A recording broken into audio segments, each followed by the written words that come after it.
We secured the release of all of the remaining hostages, and they should be released on Monday or Tuesday. President Donald Trump said on Thursday that Israeli hostages held in Gaza should be released early next week in the first phase of a broader Gaza plan aimed at ending 2 years of brutal warfare. Representatives of Israel and the Palestinian militant group Hamas confirmed the two sides signed an agreement on Thursday in the Egyptian resort of Sharm el-Sheikh. Under the deal, fighting will cease, Israel will partially withdraw from Gaza, and Hamas will free all remaining hostages it captured in the attack that precipitated the war, in exchange for hundreds of prisoners held by Israel. It's really peace in the Middle East. It was just over 2 years ago that Hamas fighters rampaged through southern Israeli communities, killing 1,200 and taking about 250 captives back to Gaza, according to Israeli tallies. Israel's retaliation has killed over 67,000 Palestinians, according to Gaza health officials. Hundreds of thousands of civilians have been sheltering in tents after Israeli forces destroyed their homes and razed entire cities to dust. The news of the hostage deal, prisoner release, and ceasefire was met with celebration. Israelis in Tel Aviv waved flags.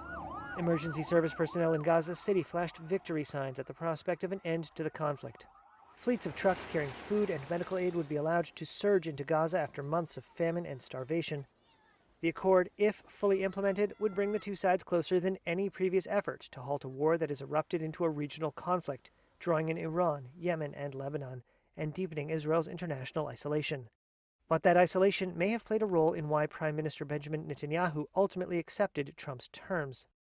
President Trump did put pressure on Prime Minister Netanyahu because he lined up everyone in favor of his deal. Netanyahu had nowhere else to go. Jonathan Reinhold heads the political science department at Bar Ilan University in Israel. So if he was to not agree with the president's plan, it would have completely isolated Israel at a time when countries are refusing to sell it weapons and considering boycotting it in sporting events. But much could still go wrong.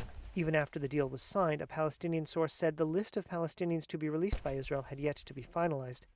Further steps in Trump's 20-point plan have yet to be discussed, including how the shattered Gaza Strip is to be ruled when fighting ends, and the ultimate fate of Hamas, which has so far rejected Israel's demands it disarm.